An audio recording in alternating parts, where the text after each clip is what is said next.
இப்போ நீங்கள் HTML learn பண்ண ஸ்டார்ட் பண்ணுறீங்கன்னா இந்த 6 விஷயத்தை கான்சன்ட்ரேட் பண்ணி உங்களோட லேர்னிங்கை ஸ்டார்ட் பண்ணிங்கன்னா உங்களுக்கு ஈஸியாக இருக்கும். ஸோ ஃபஸ்ட் ஒன் பார்த்தோன்னா சிமெண்டிக் எலமெண்ட். ஸோ சிமெண்டிக் எலமெண்ட்னா என்னென்னு பார்த்தோன்னா ஒரு மீனிங்ஃபுல்லான எலமெண்ட் யூஸ் பண்ணுறது. எக்ஸாம்பிள் வந்து ஒரு வெப்சைட் டெவலப் பண்ணும்போது நம்ம டிவ் யூஸ் பண்ணுவோம், இல்லை ஏதோ ஒரு லேஅவுட்டை டிஃபைன் பண்ணோன்னா சில டிவ் யூஸ் பண்ணி கிளாஸ் யூஸ் பண்ணுவோம். ஸோ அப்படி யூஸ் பண்ணாமல் நேவிகேஷன்னா நேவ்னு ஒரு எலமெண்ட் யூஸ் பண்ணலாம், இல்லை சைட் பார்க்குன்னா ஒரு செக்ஷன் இருக்கும், இல்லை ஏரியா இருக்கும். ஸோ இது மாதிரி மீனிங்ஃபுல்லான எலமெண்ட்டை ஃபைன் பண்ணி நம்ம யூஸ் பண்ண ஆரம்பித்தோன்னா நம்ம பேஜை ஸ்ட்ரக்சர் பண்ணுறதுக்கு ஈஸியாக இருக்கும், ப்ளஸ் சர்ச் இன்ஜினுக்கும் அது ஹெல்ப்ஃபுல்லாக இருக்கும். ஸோ அதை பற்றி டீட்டெயிலாக படிங்க. செகண்ட் பார்த்தோன்னா இன்லைன் அண்ட் பிளாக். இப்போ HTML பார்த்தீங்கன்னா இன்லைன் ஒரு எலமெண்ட் இருக்கும், பிளாக்னு ஒரு எலமெண்ட் இருக்கும். ஸோ அதுக்கான டிஃப்ரென்ஸை தெரிஞ்சுக்கங்க.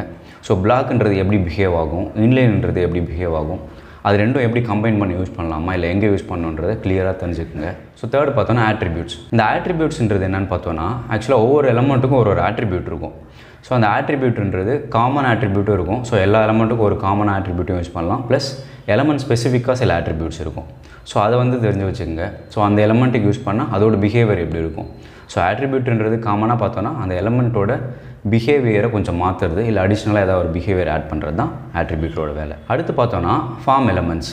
ஸோ ஃபார்ம் எலமெண்ட்ஸ்னு பார்த்தோன்னா இப்போ ஏதாவது ஒரு வெப்சைட் போகிறோம், ஸோ அந்த வெப்சைட்டில் ஏதாவது அப்ளிகேஷன் ஃபில் பண்ணுறோம், இல்லை யூசர் அக்கௌண்ட் க்ரியேட் பண்ணுறோம் அப்படின்னா அங்கே ஃபார்ம் இருக்கும்.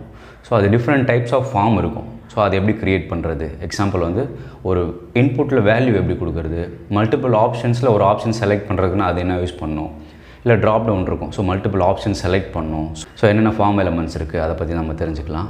அடுத்து பார்த்தோன்னா டேபிள். ஸோ டேபிள்ன்றது டேட்டாவை ரெப்ரசென்ட் பண்ணுறதுக்காக. ஸோ எப்படி டிஸ்பிளே பண்ணலாம். ஸோ ஒரு ஈஸியாக இருக்கும் யூஸருக்கு பார்த்தா அந்த காலம் ரோ வச்சு டிஸ்பிளே பண்ணலாம். அந்த டேபிளோட எலமெண்ட்ஸ் தெரிஞ்சு வச்சுக்கோங்க. ஸோ டேபிள் ஹெட் இருக்கும், டேபிள் பாடி இருக்கும், ப்ளஸ் ரோ டிஃபைன் பண்ணணும். ஸோ அது மாதிரி அதுக்கான எலமெண்ட்ஸை தெரிஞ்சு வச்சுக்கோங்க.